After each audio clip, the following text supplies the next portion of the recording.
Dans un monde où tout va de plus en plus vite, où les notifications ne s'arrêtent jamais, où les pensées s'enchaînent sans pause et où l'attention est constamment divisée, il devient presque normal de vivre dans un état mental agité. Tu passes d'une idée à une autre, d'une tâche à une autre, d'une émotion à une autre, sans vraiment sentir un point de stabilité intérieure durable. Et pourtant, quelque part, une question reste toujours présente, même si elle est silencieuse. Comment certaines personnes arrivent-elles à rester calmes au milieu de tout cela? Comment est-il possible de ne pas être constamment envahi par le stress, les pensées excessives et les distractions permanentes? C'est ici que l'image des moines devient fascinante. Parce que dans Think Like a Monk, Jay Shetty ne présente pas les moines comme des figures lointaines ou irréalistes. Il les présente comme des exemples d'un esprit entraîné. Pas un esprit différent, pas un esprit magique, mais un esprit discipliné. Et cette nuance change tout. Cela signifie que la paix mentale n'est pas quelque chose que certains ont naturellement et que d'autres n'auront jamais. C'est quelque chose qui peut être construit, entraîné, développé à travers des habitudes internes spécifiques. Mais avant de comprendre comment les moines contrôlent leur esprit, il faut d'abord regarder une vérité plus inconfortable. Ton esprit, dans son état naturel, n'est pas stable. Il est vivant, réactif, changeant, constamment en mouvement. Une pensée apparaît, puis une autre. Une inquiétude surgit, puis une autre la remplace.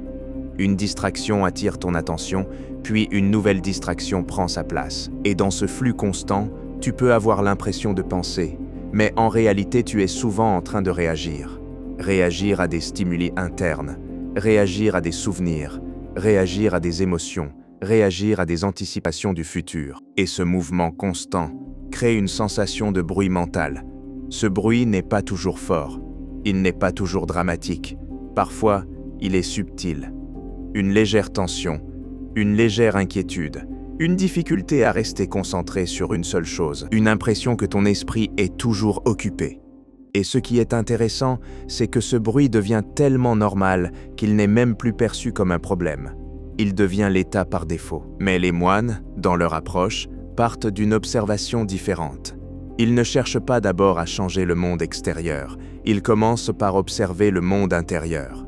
Et cette distinction est fondamentale, parce que dans la vie moderne, la plupart des gens essaient de calmer leur esprit en changeant les circonstances extérieures.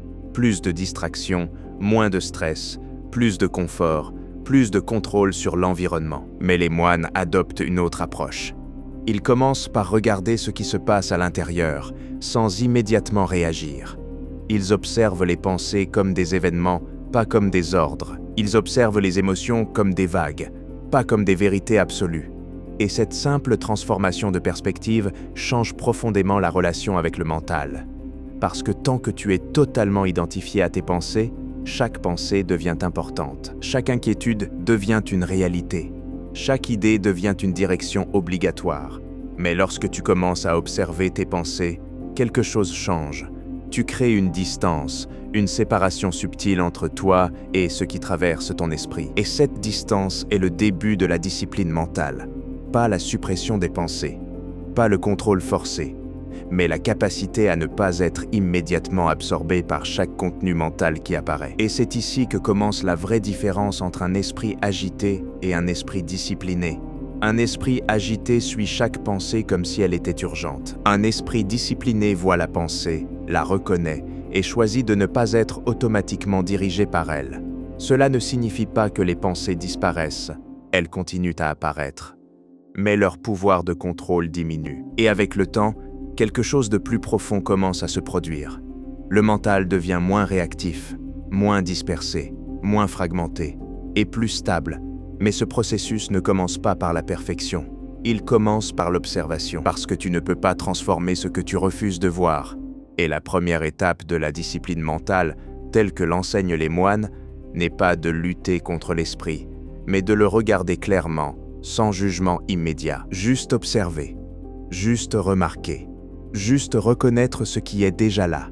Et dans cette observation simple, quelque chose commence à se transformer lentement dans la structure même de ton attention. Lorsque tu commences à observer ton esprit plutôt que de simplement le suivre, une chose étrange se produit progressivement. Tu réalises que tu n'es pas exactement la pensée elle-même, mais plutôt l'espace dans lequel la pensée apparaît. Cette distinction peut sembler abstraite au début, presque philosophique, mais dans l'expérience directe, elle change profondément la manière dont tu vis chaque instant. Au lieu d'être complètement absorbé par une pensée, tu commences à remarquer qu'elle arrive, reste un moment, puis disparaît.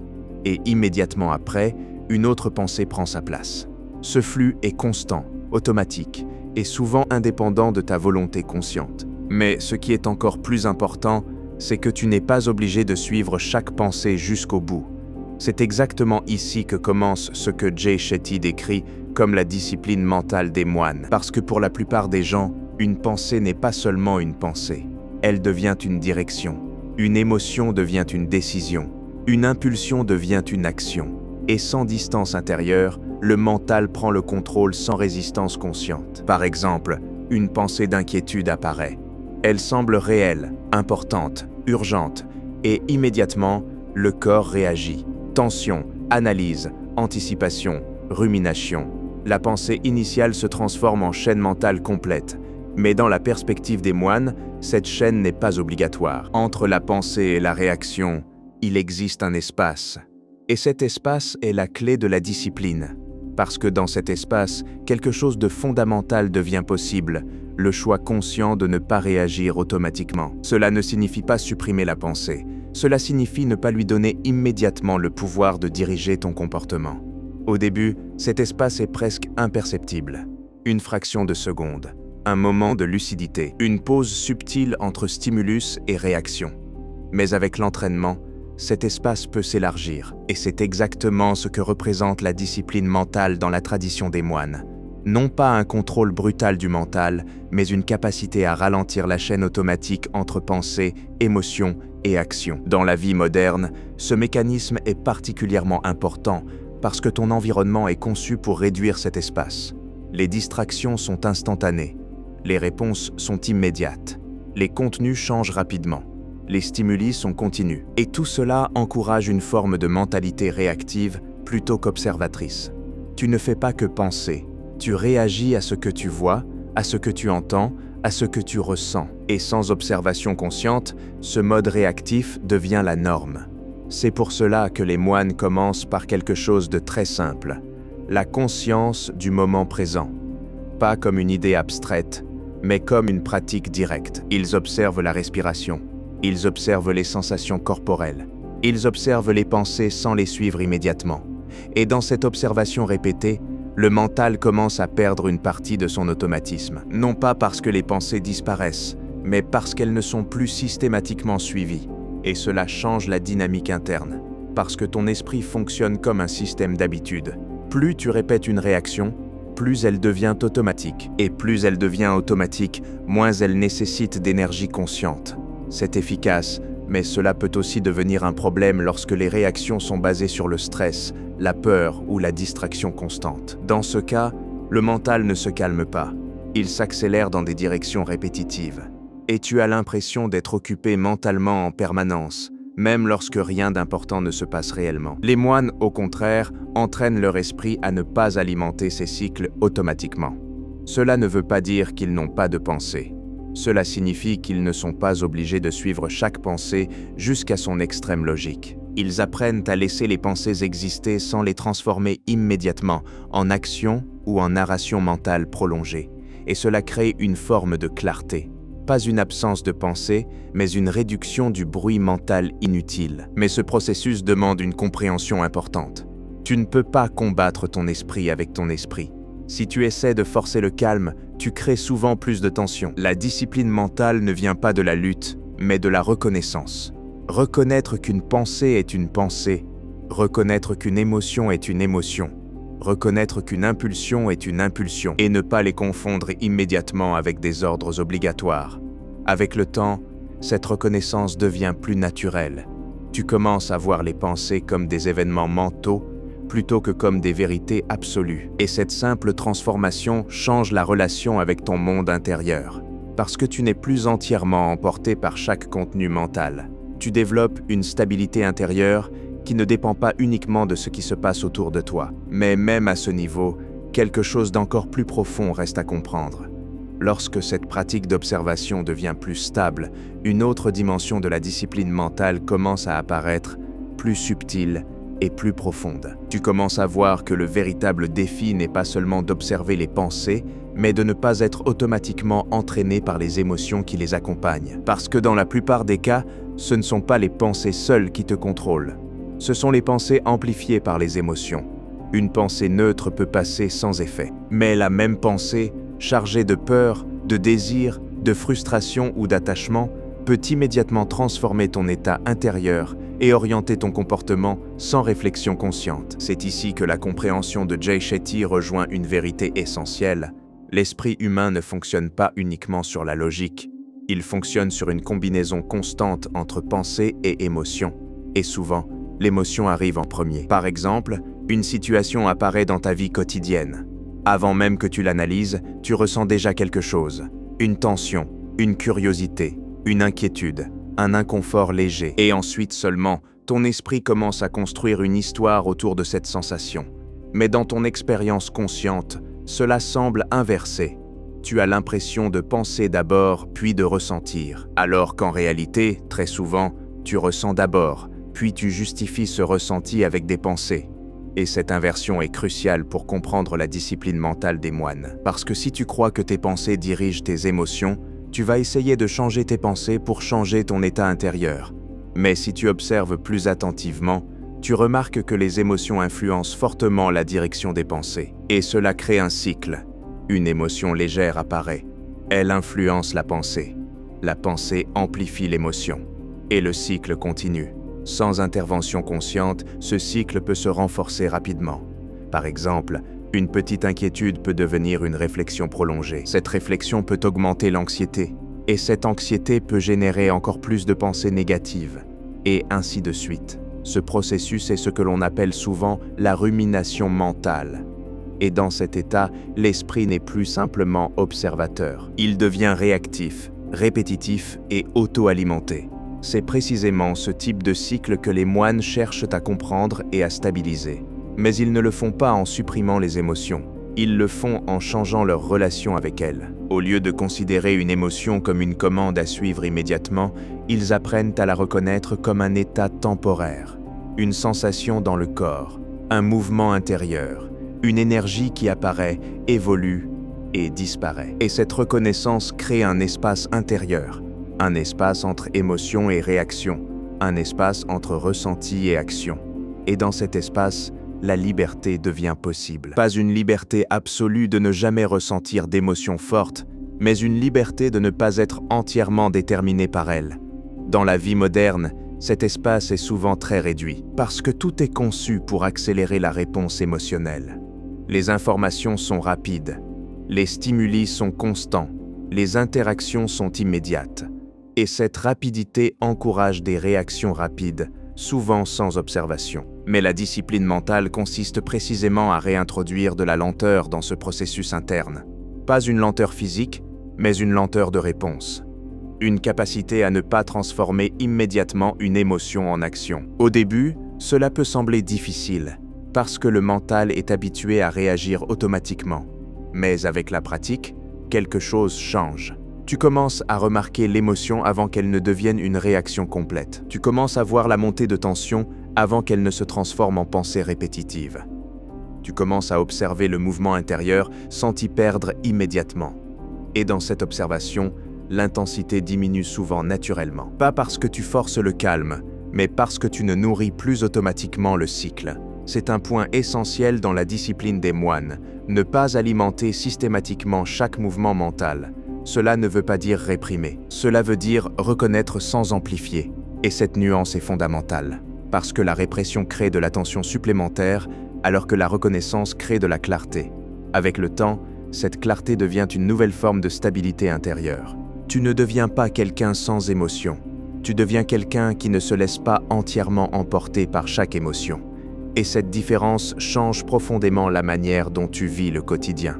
Les situations ne disparaissent pas, les défis ne disparaissent pas, les pensées ne disparaissent pas, mais ton rapport à eux devient différent, moins réactif, moins automatique, plus observateur. Et dans cette observation, quelque chose de plus profond commence à se stabiliser. Lorsque tu continues à pratiquer cette forme d'observation intérieure, un changement plus subtil mais plus stable commence à apparaître dans ta vie quotidienne. Ce n'est plus seulement une question de mieux gérer tes pensées ou tes émotions dans des moments isolés. C'est une transformation progressive de ta relation globale avec ton esprit. Tu commences à voir que ton mental n'est pas un bloc unique qui fonctionne de manière cohérente et constante. Il est plutôt composé de différents mouvements, de différentes tendances et de différentes voix internes qui apparaissent selon les situations. Parfois, une partie de toi veut agir rapidement. Parfois, une autre veut éviter l'inconfort. Parfois, une autre cherche la sécurité. Et parfois, une autre essaie de comprendre rationnellement ce qui se passe. Ces différentes dynamiques coexistent en permanence, mais tu n'en es pas toujours conscient parce que ton esprit a tendance à les fusionner en une seule expérience. Je pense ou je ressens. Mais lorsque tu commences à observer plus attentivement, tu vois que ce que tu appelles « je » est souvent une synthèse de plusieurs processus internes. Et cette prise de conscience est importante, parce qu'elle réduit la confusion entre ce que tu es et ce qui se passe en toi. Par exemple, une pensée de doute apparaît. Dans un état non observé, cette pensée devient rapidement une vérité personnelle. Je suis incapable. Je ne peux pas faire ça. Ce n'est pas pour moi. Mais dans un état d'observation, cette même pensée devient simplement un événement mental. Une formation temporaire dans l'esprit, influencée par un contexte, une émotion ou une mémoire. Et cette distinction change tout. Parce que lorsque tu identifies complètement à une pensée, elle définit ton état intérieur. Mais lorsque tu la reconnais comme une pensée, elle perd une partie de son pouvoir immédiat. Cela ne signifie pas qu'elle disparaît. Cela signifie qu'elle ne te dirige plus automatiquement. C'est exactement ce que les moines entraînent à travers leur discipline mentale. Ils ne cherchent pas à éliminer les pensées négatives. Ils apprennent à ne pas leur donner une autorité immédiate. Et cette nuance est essentielle. Parce que le problème n'est pas l'apparition des pensées. Le problème est la fusion automatique entre pensée et identité. Dans la vie moderne, cette fusion est extrêmement fréquente. Une pensée apparaît et immédiatement elle devient une conclusion sur soi-même ou sur le monde. Il y a très peu d'espace entre les deux. Mais dans la discipline mentale, cet espace devient central. Un espace où la pensée peut exister sans être immédiatement transformée en vérité. Un espace où l'émotion peut être ressentie sans être immédiatement transformée en action. Un espace où l'impulsion peut être vue sans être automatiquement suivie. Et cet espace est ce qui permet la liberté intérieure. Pas une liberté absolue, mais une liberté de réponse. Avec le temps, cet espace commence à apparaître plus naturellement dans différentes situations de la vie quotidienne. Par exemple, lorsqu'une situation stressante apparaît, tu peux remarquer la montée initiale de tension, mais au lieu de réagir immédiatement, tu observes d'abord ce qui se passe à l'intérieur. Et dans cette observation, quelque chose change. L'intensité peut diminuer légèrement, la clarté peut augmenter légèrement, et la réaction devient moins automatique. Cela ne veut pas dire que tu deviens passif ou détaché de la vie. Cela signifie que tu commences à participer à tes expériences avec plus de conscience et moins de réactions immédiates. Et cette différence est fondamentale, parce que la plupart des souffrances mentales ne viennent pas uniquement des événements eux-mêmes, mais de la manière automatique dont ils sont interprétés et amplifiés par le mental. Une petite inquiétude devient une histoire, une petite frustration devient une réaction prolongée. Une petite pensée devient une identité temporaire. Mais lorsque tu observes ces processus, tu commences à interrompre leur expansion automatique. Et cette interruption change la qualité de ton expérience intérieure. Mais cette transformation ne se produit pas en supprimant les pensées ou les émotions. Elle se produit en changeant ta relation avec elles, et cette relation devient progressivement plus stable. Tu commences à voir les pensées comme des phénomènes passagers, les émotions comme des états temporaires, et les impulsions comme des mouvements qui apparaissent et disparaissent. Et dans cette vision, tu n'es plus entièrement pris dans chaque mouvement. Tu deviens celui qui les observe. Mais même à ce stade, quelque chose d'encore plus profond reste à comprendre. À ce stade de la compréhension, quelque chose de très subtil commence à se transformer dans ta manière de vivre les situations quotidiennes. Ce n'est plus seulement une pratique que tu appliques dans des moments de calme ou de réflexion. C'est une nouvelle manière de fonctionner dans le monde, même lorsque tout autour de toi est rapide, bruyant ou imprévisible. Tu commences à remarquer que la véritable difficulté n'a jamais été d'arrêter les pensées ou de supprimer les émotions. Le véritable défi est de ne pas être complètement absorbé par elles au moment où elles apparaissent. Parce que dans la vie ordinaire, tout se passe très vite.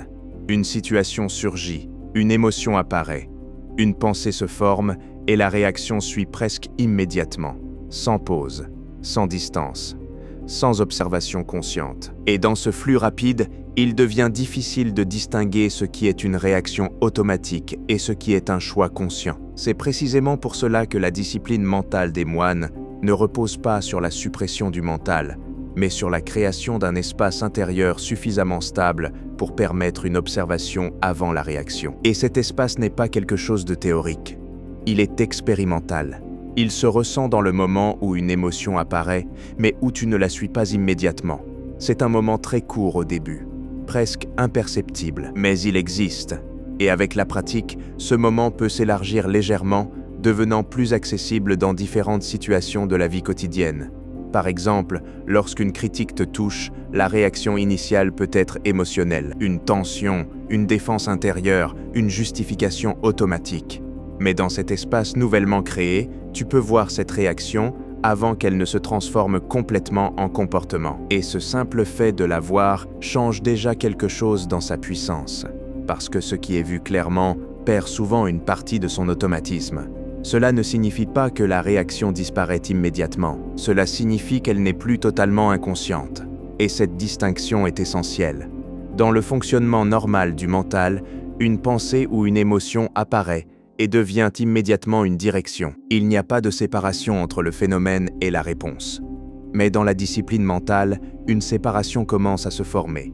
Une pensée peut apparaître sans devenir une action. Une émotion peut exister sans devenir une réaction immédiate. Et une impulsion peut être observée sans être suivie automatiquement. Et cette capacité transforme progressivement ton rapport à toi-même. Tu commences à voir que tu n'es pas obligé d'être dirigé par chaque mouvement intérieur. Mais pour comprendre pleinement cela, il faut aussi comprendre un autre aspect important. Le mental n'est pas seulement réactif, il est aussi répétitif. Certaines pensées reviennent, certaines émotions reviennent, certaines réactions reviennent, et ces répétitions créent ce que tu pourrais appeler des schémas mentaux. Ces schémas deviennent familiers au point que tu ne les remarques plus comme des événements individuels.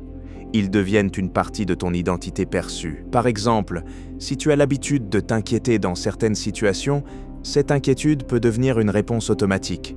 Tu ne la vois plus comme une réaction, mais comme une façon d'être. Et c'est ici que la discipline mentale devient particulièrement importante.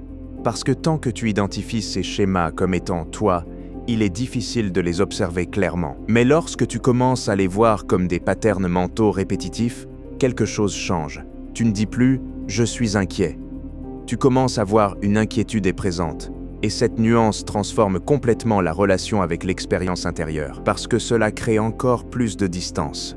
Une distance qui permet de ne pas être entièrement définie par chaque état mental temporaire. Et dans cette distance, une forme de stabilité commence à émerger. Pas une stabilité rigide, mais une stabilité consciente.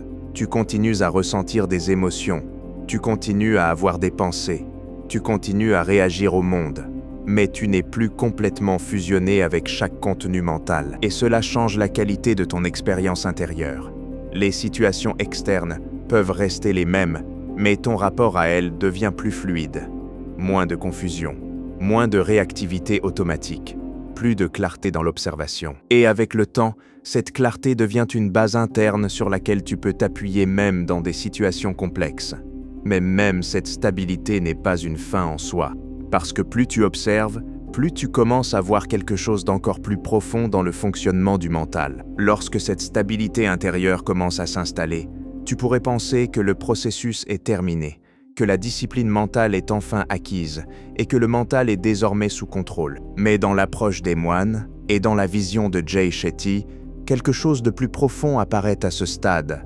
La compréhension que le mental n'est jamais vraiment terminé, il est en constant mouvement. Et c'est précisément là que la pratique devient plus subtile. Tu commences à remarquer que même l'observation elle-même peut devenir une habitude mentale. Même le fait de regarder tes pensées peut être intégré comme un nouveau schéma. Et si tu n'es pas attentif, Ce nouveau schéma peut devenir une autre forme d'identification subtile. Par exemple, tu peux commencer à te dire que tu es quelqu'un qui observe son esprit. Et cette identité peut, elle aussi, devenir une structure mentale. Mais la discipline des moines va encore plus loin que cela. Elle ne consiste pas seulement à observer les pensées, elle consiste à ne pas se fixer même sur l'idée d'être l'observateur. Parce que dès que l'observateur devient une identité fixe, le mental recrée une nouvelle forme de rigidité. Et cette compréhension introduit quelque chose de très important, la fluidité de la conscience.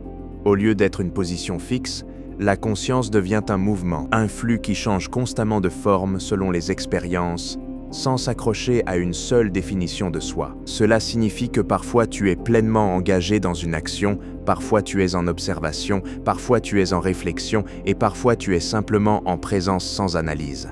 Et aucune de ces positions n'est supérieure à l'autre. Elles sont simplement différentes manifestations du même esprit. Mais dans la vie moderne, le problème n'est pas le changement. Le problème est la perte de conscience de ce changement. Tu passes d'un état à un autre sans t'en rendre compte. Tu es absorbé par une pensée, puis par une émotion, puis par une distraction, puis par une autre pensée. Et ce mouvement constant crée une impression de fragmentation intérieure. C'est cette fragmentation que la discipline mentale cherche à clarifier, non pas en l'arrêtant, mais en la rendant visible. Parce que lorsque tu vois clairement le mouvement, tu n'es plus entièrement pris dans lui. Tu commences à reconnaître les transitions. Le moment où une pensée apparaît, le moment où une émotion commence à monter, le moment où une réaction se prépare. Et dans ces moments, quelque chose de subtil devient possible. La désidentification progressive. Tu n'es plus obligé de devenir immédiatement la pensée ou l'émotion. Tu peux la voir comme un phénomène temporaire. Et cette capacité change profondément la relation avec ton monde intérieur. Mais il est important de comprendre que cela ne supprime pas les défis de la vie. Les situations difficiles continuent d'apparaître. Les émotions fortes continuent d'émerger. Les pensées perturbantes continuent de se former. La différence, c'est que tu n'es plus entièrement absorbé par elles. Tu commences à avoir un point de stabilité qui n'est pas basé sur le contenu du mental, mais sur la capacité à observer ce contenu. Et cette stabilité n'est pas rigide. Elle est flexible. Elle s'adapte aux situations. Elle ne bloque pas les émotions, mais elle évite leur amplification automatique. Par exemple, une émotion de frustration peut apparaître. Dans un état non observé, elle peut se transformer en réaction prolongée, en dialogue mental, en tension interne. Mais dans un état observé, elle peut être ressentie, reconnue et laissée passer sans créer une chaîne mentale complète. Et cela change complètement la qualité de l'expérience, parce que tu n'es plus constamment emporté par des cycles internes qui s'auto-alimentent. Tu commences à voir les cycles au moment où ils apparaissent, et parfois même avant qu'ils ne deviennent complets. Mais cette capacité ne vient pas d'un effort constant de contrôle. Elle vient d'une attention plus fine, une attention qui remarque les débuts des mouvements mentaux. Et plus tu remarques ces débuts, plus les cycles perdent leur automaticité. Cela ne signifie pas qu'ils disparaissent, cela signifie qu'ils deviennent visibles. Et ce qui est visible peut être compris, et ce qui est compris peut être progressivement transformé. Mais même à ce stade, quelque chose de plus profond commence encore à émerger. Lorsque tu arrives à ce niveau d'observation intérieure, quelque chose de très particulier commence à se produire dans ta relation avec le quotidien. Ce n'est plus seulement une question de gérer les pensées, les émotions ou les réactions dans des moments isolés. C'est une transformation plus globale de la manière dont tu vis chaque instant. Tu commences à voir que ton esprit n'est jamais dans un seul état fixe. Il est constamment en transition. Une pensée naît, évolue, disparaît. Une émotion monte, atteint un pic, puis redescend. Une attention se fixe, se relâche, puis se déplace ailleurs. Et tout cela se déroule en permanence, souvent sans aucune pause visible. Mais ce que tu observes maintenant, c'est que la plupart de ces transitions passent inaperçues lorsque tu es totalement absorbé par le contenu mental. Tu vois le résultat, mais pas le passage. Tu vois la pensée finale, mais pas son apparition progressive. Tu vois la réaction, mais pas la construction de la réaction. Et c'est précisément cette invisibilité qui crée l'impression que ton mental est une seule entité stable et cohérente. Mais lorsque tu commences à observer plus finement, cette illusion de continuité commence à se fragmenter. Tu remarques que ton esprit est plutôt une suite de moments, des micro-instances de conscience qui s'enchaînent très rapidement, donnant l'impression d'un flux continu. Et dans chaque micro-moment, une nouvelle configuration apparaît. Une pensée dominante, une émotion dominante, une attention dominante. Puis cela change, encore et encore. Et cette observation transforme profondément la manière dont tu te perçois. Parce que tu n'es plus uniquement identifié à une seule version de toi-même. Tu vois qu'il y a plusieurs états mentaux qui se succèdent. Et aucun de ces états n'est permanent. Mais dans la vie quotidienne, sans cette observation, chaque état peut sembler total. Quand tu es stressé, tu as l'impression que tu es stressé. Quand tu es calme, tu as l'impression que tu es calme. Quand tu es confus, tu as l'impression que tu es confus. Mais dans la perspective des moines, ces états ne sont pas ton identité. Ce sont des phénomènes temporaires. Et cette distinction change profondément la manière dont tu les traverses. Parce que si tu es identifié à un état, tu es obligé de le défendre ou de le prolonger inconsciemment. Mais si tu le vois comme un état, tu peux le laisser évoluer naturellement. Et c'est ici que la discipline mentale devient une forme de liberté intérieure. Non pas la liberté de ne rien ressentir, mais la liberté de ne pas être enfermé dans un seul état mental. Et cette liberté est subtile. Elle ne se manifeste pas comme une sensation spectaculaire. Elle se manifeste comme une légèreté progressive dans la manière dont tu traverses les expériences. Les situations restent les mêmes, mais ton rapport à elles change. Un problème apparaît, mais il ne définit pas entièrement ton esprit. Une émotion apparaît, mais elle ne remplit pas tout ton espace intérieur. Une pensée apparaît, mais elle ne devient pas immédiatement une vérité absolue. Et dans cet espace, quelque chose de très important devient possible, la clarté. Pas une clarté parfaite ou permanente, mais une clarté qui apparaît lorsque tu n'es pas totalement absorbé. Et cette clarté te permet de voir les patterns du mental.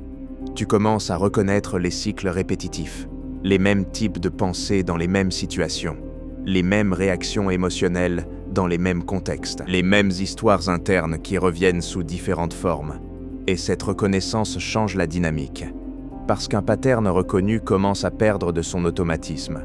Il n'agit plus dans l'ombre, il devient visible. Et ce qui est visible peut être observé, et ce qui est observé peut être transformé progressivement. Mais il est important de comprendre que cette transformation n'est pas une suppression du mental. Le mental continue de fonctionner, les pensées continuent d'apparaître, les émotions continuent de se former, les réactions continuent de surgir. Mais leur pouvoir de contrôle automatique diminue, parce qu'il y a maintenant un espace de conscience entre eux et toi. Et cet espace devient de plus en plus naturel avec la pratique. Mais même ici, la discipline des moines ne s'arrête pas à l'observation des cycles. Elle va encore plus profondément. À ce point de l'exploration, quelque chose de profondément silencieux commence à s'installer dans ta compréhension du mental.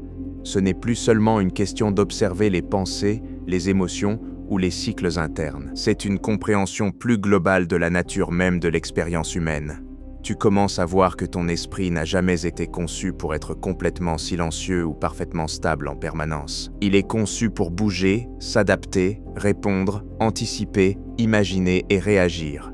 Le mouvement mental n'est pas une erreur du système, c'est le système lui-même en action. Et pourtant, malgré ce mouvement constant, il existe quelque chose en toi qui peut le reconnaître. Pas pour le contrôler entièrement, pas pour le stopper, mais simplement pour le voir. Et cette capacité de voir change tout, parce que tant que tu es totalement absorbé par le contenu mental, chaque pensée semble être une vérité, chaque émotion semble être une réalité totale, et chaque réaction semble être obligatoire. Il n'y a pas de distance, il n'y a pas d'espace, il n'y a pas de perspective alternative. Mais dès qu'une forme d'observation apparaît, même très légère, une nouvelle dimension s'ouvre. Tu commences à voir que ce qui se passe en toi n'est pas toi dans sa totalité. C'est quelque chose qui apparaît dans ton expérience. Et cette distinction est essentielle, parce qu'elle transforme la relation entre toi et ton esprit. Au lieu d'être complètement fusionné avec chaque mouvement intérieur, tu commences à reconnaître que tu peux les percevoir. Et ce simple fait de percevoir crée une forme de liberté subtile, pas une liberté absolue, mais une liberté de relation. Tu n'es plus obligé de croire immédiatement chaque pensée. Tu n'es plus obligé de suivre chaque émotion. Tu n'es plus obligé de réagir à chaque impulsion. Il y a maintenant une possibilité de pause, un espace, un moment de reconnaissance. Et dans cet espace, quelque chose de très simple devient possible. Le choix conscient. Pas un choix parfait, pas un choix constant, mais un choix qui apparaît lorsque tu ne es pas totalement absorbé. Et c'est exactement là que la discipline mentale des moines prend tout son sens, parce qu'elle ne consiste pas à supprimer le mouvement du mental, mais à maintenir une conscience au milieu de ce mouvement. C'est une forme de stabilité intérieure qui ne dépend pas du contenu de l'expérience, mais de la capacité à reconnaître l'expérience en train de se produire. Et cette stabilité est très différente de ce que la plupart des gens imaginent. Elle ne ressemble pas à un état figé de calme permanent. Elle ressemble plutôt à une présence qui reste intacte même lorsque tout change.